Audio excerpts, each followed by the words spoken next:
And now, of course, Somalia being adamant that indeed it has to go through the ICJ. In the event that the ruling goes in favor of them, which is probably likely to happen because there seems to be, arguments on ground that there is so much huge support, of course, directed to Somalia, and the fact that indeed the president of the ICJ is equally from that particular region. Are there likelihoods that there's going to be a biased ruling, number one? And in the event that the ruling goes in favor of Somalia, what is left of Kenya in terms of claiming what they consider, what they purport to be their share? Is it going the Tanzanian way and now trying to negotiate with Tanzania to find their way to this other direction? Or what then does it mean? Remember the arguments on board that it risks, rendering Kenya a landlocked country in a huge way. So there's so much so into this that probably the viewer needs to understand much more. I think first and foremost, peacetime habits bring about peacetime statesmen who are very good at debate in parliament and good things, and they do that. What we have right now is a war situation, and we need to take it as such. And we need leaders who think like warlords.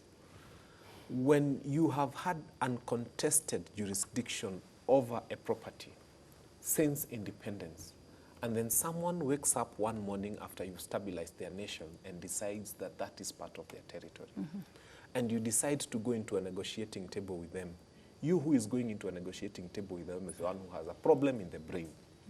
Our leadership has a problem in the brain, and a big one, because we should not even be negotiating with Somalia.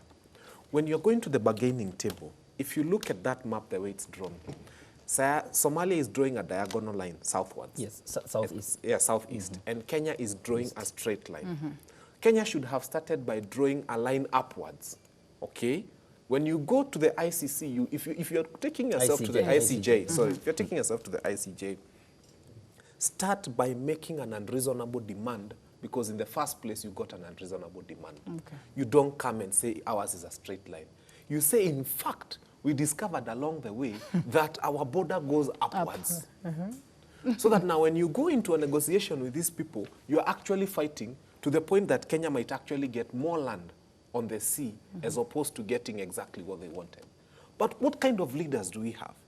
What kind of negotiations are you having with Somalia? First and foremost, if Kenya pulled out of Somalia, and if Kenya negotiated to have the whole of AMISOM come out, there would be no government in Somalia to even go to ICJ. Right.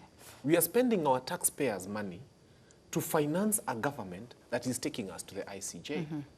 And we are spending our men and our boots and our guns on their ground to finance a government that is taking us to ICJ. This is not a case that should have even gotten there. I'm telling you, if Kenya pulled out, if Kenya kicked out their diplomat, if Kenya refused to negotiate on anything with Somalia, they would be so weakened, they would not be able to go in this case. Remember, Somalia is not fighting on its own. Somalia is being financed by people who want this block for exploration. And what Kenya has failed to understand is that those 2 or 3 nations, which are known by now, are nations that also have enemies within Europe. And what Kenya should have done is to come and tell other nations, now you and you and you and you, come on board. Let me tell you something. Then how do we run away from this? If we win this one, we will exploit this oil with you.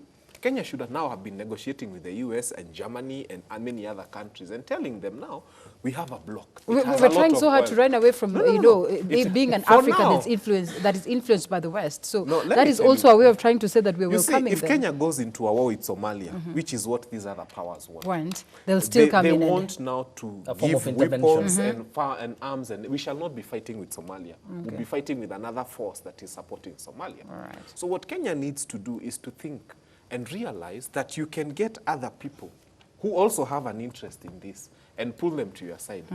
If those powers see that you have Russia and probably the US on your side, and they are bargaining with you against Somalia, they will not go into that war.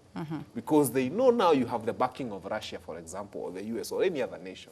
All you need to do is look at this funny nation. What's Norway? What is this other funny country? What are they telling us? All you need to do is to get a power that they fear and tell this other power, now we have a lot of oil.